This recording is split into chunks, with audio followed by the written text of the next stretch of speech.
Will Agatha face her own son? The sad reality of Salem's 7.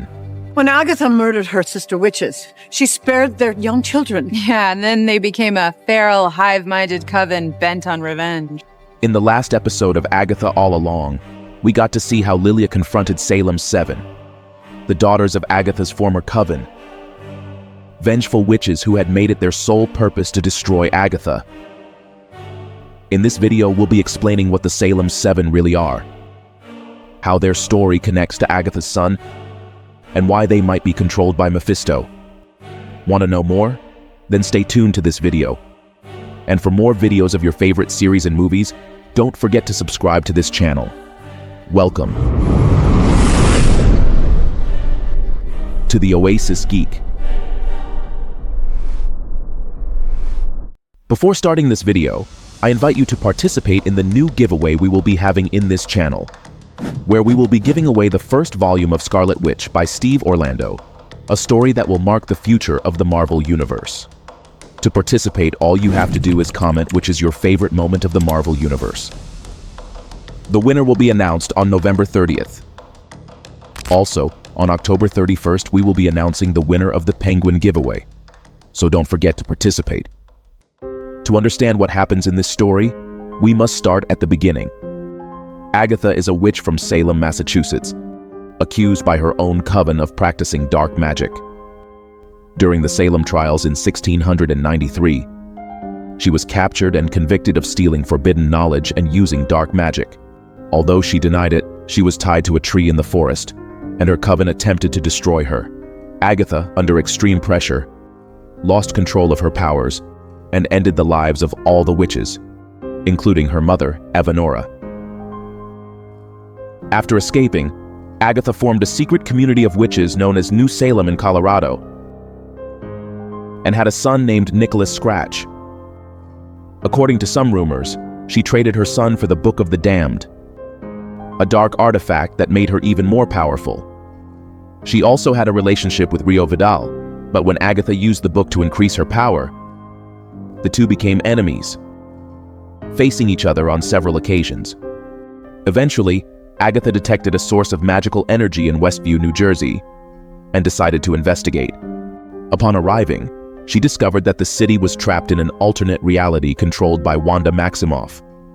Fascinated by the magnitude of Wanda's power, Agatha used the Book of the Damned to enter the anomaly unaffected by Wanda's magic, becoming the only person other than Wanda who understood the true nature of what was happening in Westview.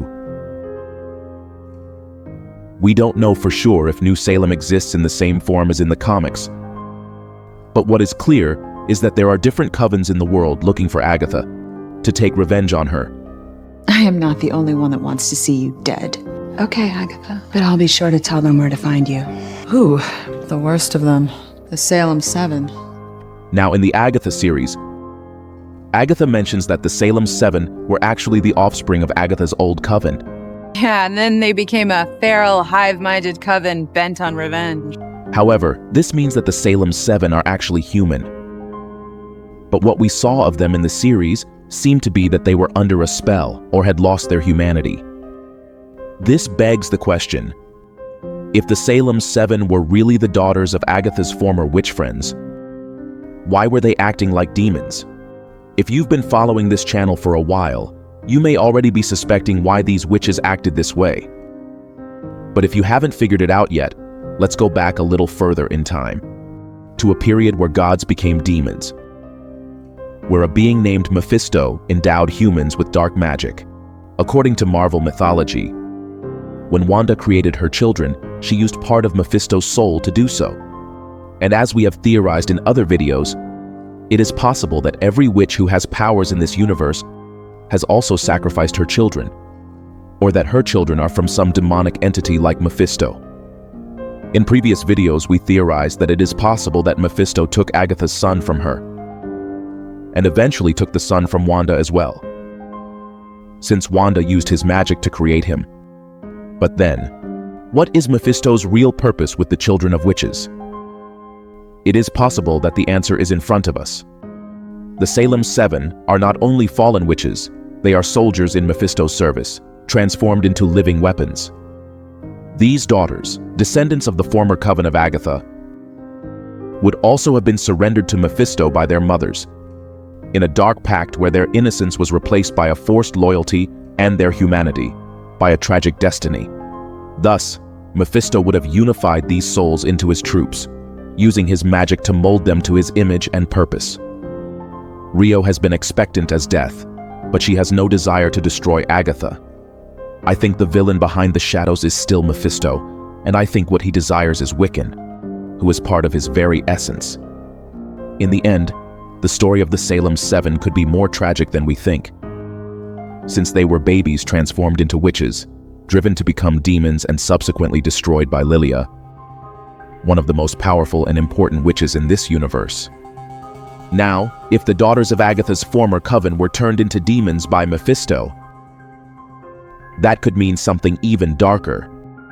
That Nicholas Scratch, Agatha's son, is also caught in that same web of evil influences.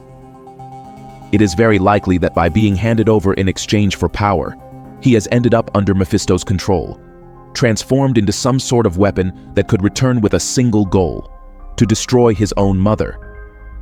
Agatha would not only be facing her former allies turned into demons, but also her own son, who could see her as his worst enemy.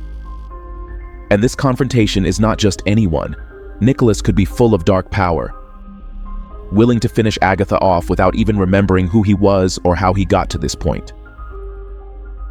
I think in the last episode of this season we will finally find out the real reason why Agatha gave up her son, and also who has been pulling the strings in this story. Although it seems Lady Death has been watching from the shadows, I suspect there is an even more powerful player behind it all. The revelation of this manipulator could be key to understanding the dark sacrifices that have marked Agatha's life and her son's fate. It would be interesting to see Nicholas being used by Mephisto, a type of struggle Agatha would not wish to have. On the other hand, if all the witches' children are indirectly descendants of Mephisto, this would mean that the fate of Wiccan or Billy could have the same destiny: to become something similar to the Salem 7, a dark entity in the service of even more powerful beings. However, it's hard to imagine the Scarlet Witch allowing that to happen. With the rumors of her return, it's only a matter of time before she returns in search of her son, the new Wiccan, and does her best to protect him from Mephisto's clutches. I think there's still a lot to see in these last 2 episodes, and Nicholas's story could be the reason we see Agatha return to her darkest point in history. But tell me, what do you think about all this? Could it be that the Salem 7 were really Mephisto's soldiers? Could it be that Agatha's son also became a soldier of Mephisto and will have to face him? Share your opinion in the comments. And for more videos of your favorite series and movies, don't forget to subscribe to this channel. You are on The Oasis Geek.